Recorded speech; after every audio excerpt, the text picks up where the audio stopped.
why learn history? What is history for?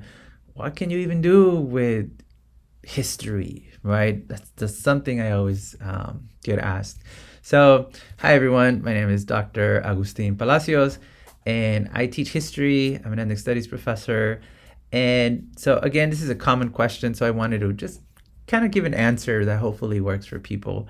In my classes, we learn about Latino history, and one of the first things that I do opening up the semester is to have a discussion about what history is, and we learn about how history is not necessarily the past, but the knowledge that we have produced about the past. And I tell them that we're learning about this past, creating knowledge about the past, so that we can understand how is it that we ended up with this world that we live in today? What brought us here, right? And I teach that Latinx people, Latino people are not passive subjects of history that have just things happen to them, but never really do things or create history themselves. So I teach my students that Latinos and just people in general, right, that we're also makers of history, that our history is full of people that survive, that endure, that struggle, that loved, that produce art, music, worked, led revolutions, and that all these things are important, that all these things have made important contributions to our history, to our society, and also that we find a lot of important lessons in this history that we can use today, right?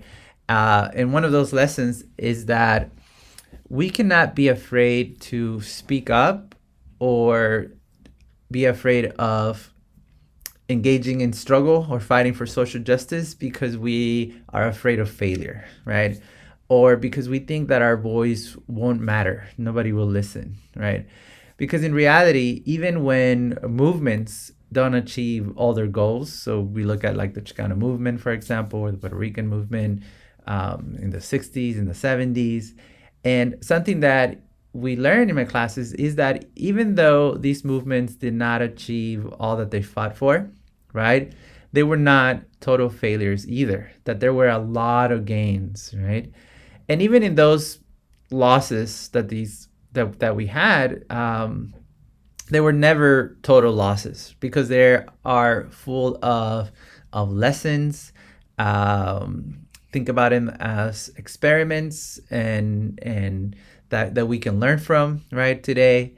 And also the voices and the visions of the leaders, of the people in those movements have been recorded, and we continue to be inspired by them, to learn from them, to learn from their analysis of society, of our social structures, of our economy, our political systems, right? So they have important analysis that can help us understand our own society and our own world today.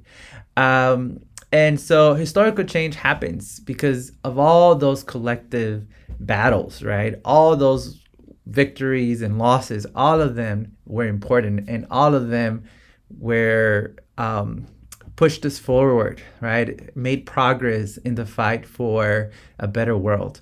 So all this to say is history is important. Take a history class. Take a class with me. Peace.